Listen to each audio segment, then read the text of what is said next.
Bir kaosun ortasında sakin ve soğukkanlı kalabildiğinizi ya da yöneticinizle zor bir konuşma yaptığınızı, hatta kişisel bir krizle başa çıkabildiğinizi hayal edin.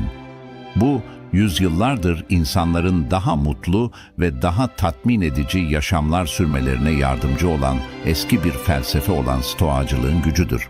Stoacılık bize gerçekten kontrol edebileceğimiz tek şeyin kendi düşüncelerimiz ve eylemlerimiz olduğunu öğretir. Hava durumundan ekonomiye ve başkalarının davranışlarına kadar diğer her şey bizim kontrolümüz dışındadır. Bu gerçeği kabul ederek şeyleri kontrol etmeye çalışmaktan kaynaklanan endişe ve hayal kırıklığından kendimizi kurtarabiliriz. 1 numaralı ders, kontrol edebildiklerinizi kucaklayın. Stoacı bilge Epiktetos bize, Stoacı felsefenin temel taşı olarak hizmet eden temel bir ders sunar, kontrol ikilemi. Bu öğretinin merkezinde yaşamlarımızın kontrol edebileceğimiz unsurlar ile etkimiz dışında kalan unsurlar arasında temel bir ayrıma tabi olduğunun kabulü yer alır. Bu kavram, hayatın belirsizliklerinin ortasında bile sakin ve soğukkanlı bir tavır geliştirmede çok önemlidir. Epiktetos özünde enerjimizi ve dikkatimizi yaşamın kontrol alanımıza giren yönlerine, düşüncelerimize, eylemlerimize, niyetlerimize ve tepkilerimize vermemizi tavsiye eder. Odağımızı gerçekten gücümüz dahilinde olan şeylere yönlendirerek yaşamı bir amaç ve ustalık duygusuyla yönlendirebiliriz. Buna karşılık çoğu zaman bizim kontrolümüzden çıkan dış olaylar ve koşullar bizim kontrol alanımızın dışında olarak kabul edilmelidir. Epiktetos'un örneklediği gibi bir okçunun dikkatle nişan alması, kirişi hassasiyetle çekmesi ve oku ustalıkla bırakmasına rağmen uçuşun sonucundan emin olamaması gibi biz de yönetemediğimiz sonuçlara olan bağlılığımızı bırakmayı öğrenmeliyiz. Bu salıverme bir boyun eğme eylemi değil, yaşamın doğasında var olan öngörülemezlik karşısında soğukkanlılığın benimsenmesidir. Epiktetos'un hedefin kaderi ne olursa olsun elinden gelenin en iyisini yaptığını bilmekten memnuniyet duyan okçu metaforu, hayata stoacı yaklaşımın güçlü bir hatırlatıcısıdır. Bizi, sonuçların çok sayıda dış etkene tabi olduğunu kabul ederek, niyetlerimize ve ortaya koyduğumuz adanmış çabalara odaklanmaya teşvik eder. Özünde, stoacılık bize iç dünyamızın dizginlerini ele geçirmemizi hatırlatır ve kontrol ikilemini, etkimizin ötesinde kalan pek çok şeyin olduğu bir dünyada, sakin ve soğukkanlı bir mizacı sürdürmek için güçlü bir araç olarak benimser.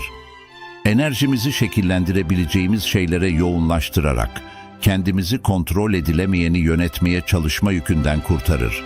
Elimizdeki araçlarla elimizden gelenin en iyisini yaptığımızı bilerek huzuru keşfetmemizi sağlarız.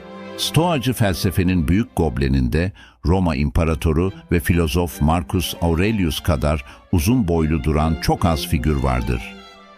Meditasyonlar adlı zamansız anıtta sık sık yontulmuş olan derin içgörüleri çağlar boyunca yankılanır ve stoacılığın en güçlü derslerinden birini aydınlatır.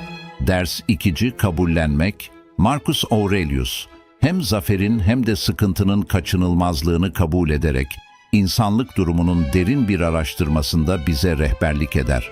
Onun da gözlemlediği gibi hayat, iniş ve çıkışlardan oluşan bir senfoni, sürekli bir gelgittir. Bu sürekli değişen manzara içinde etkimizin ötesinde koşullar, kontrol edemediğimiz unsurlar vardır. Marcus Aurelius, stoacı bir bilge olarak bu değişmez gerçekleri kabul etmenin erdemini yüceltir. Stoacı anlamda kabul etmek, yaşamın öngörülemezliği ve geçiciliği gerçeğini kucaklamaktır. Belirli sonuçlara bağlılığın zincirlerinden kurtulmak ve evrenin durmak, bilmeyen ritmiyle uyum içinde yürümektir.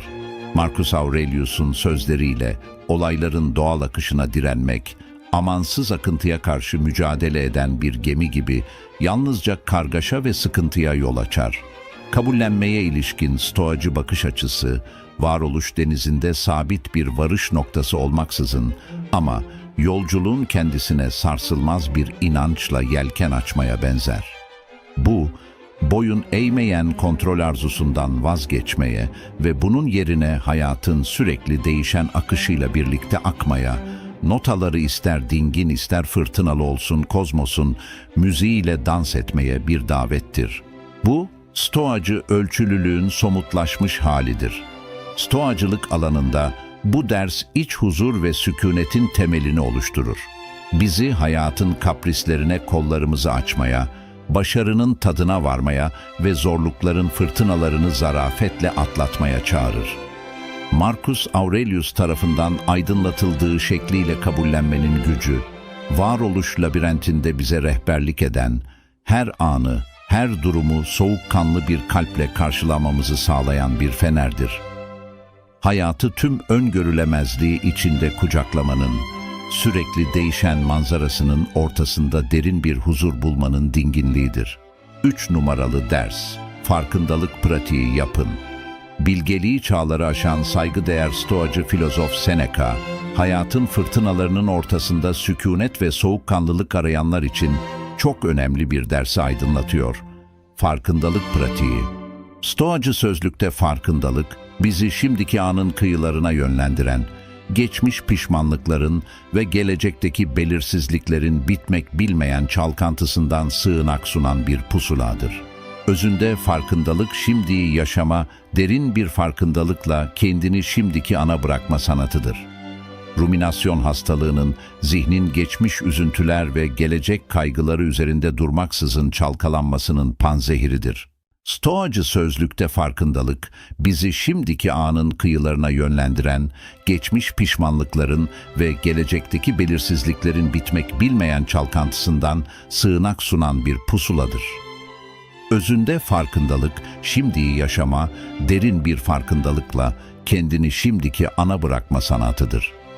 Ruminasyon hastalığının, zihnin geçmiş üzüntüler ve gelecek kaygıları üzerinde durmaksızın çalkalanmasının panzehiridir.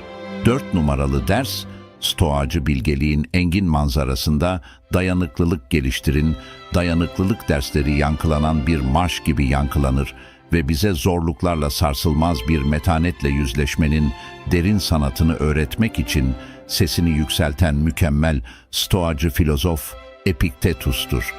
Epiktetus için zorluk korkulacak bir düşman değil, karakterimizin şaheserini yontan bir keskidir.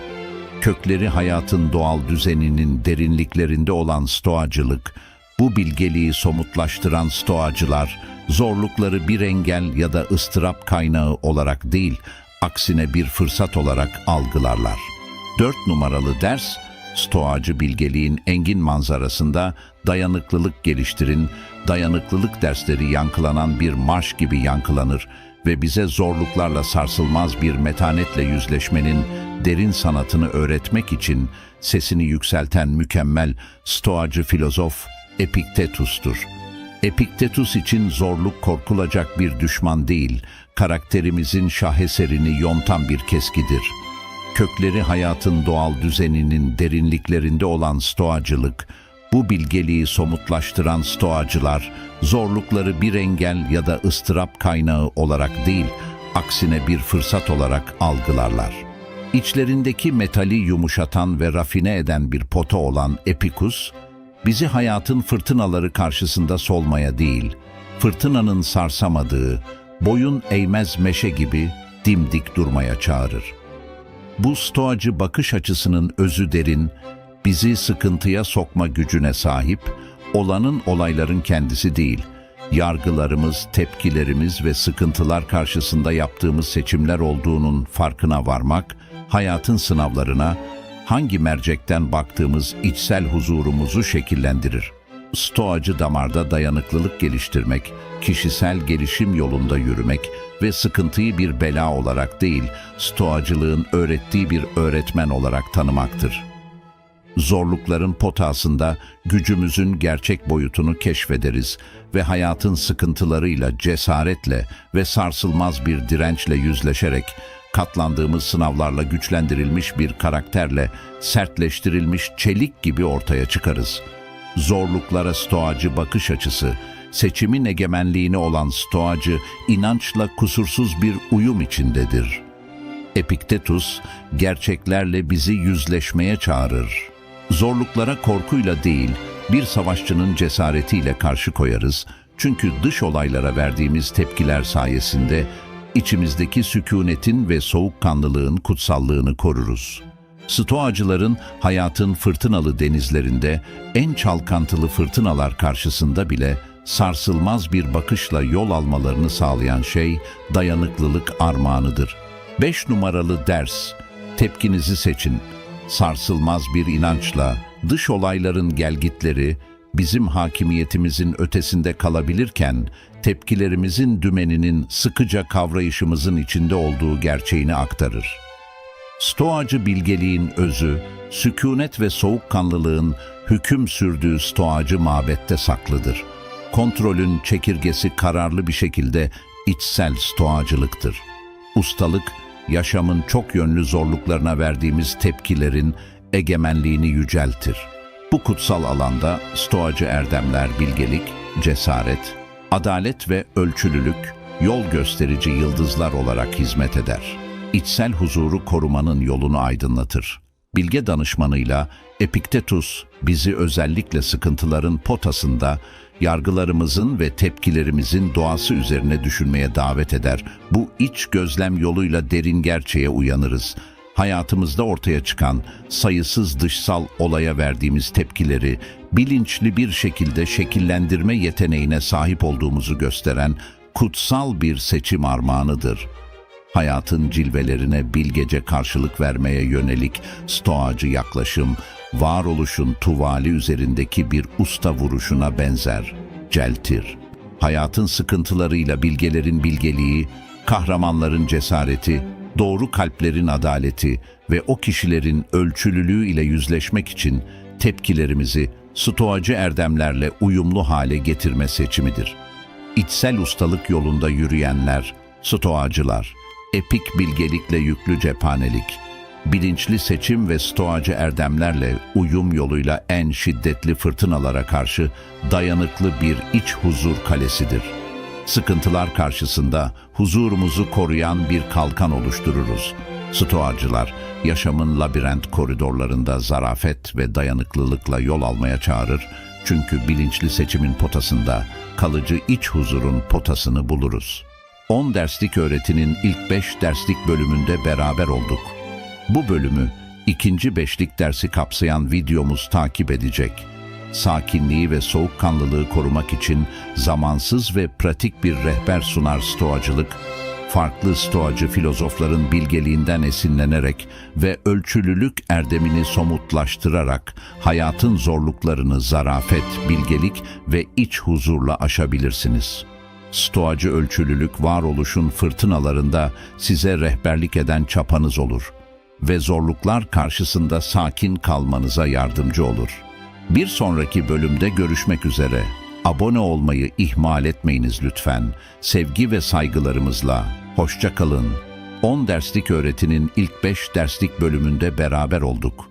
Bu bölümü ikinci 5'lik dersi kapsayan videomuz takip edecek.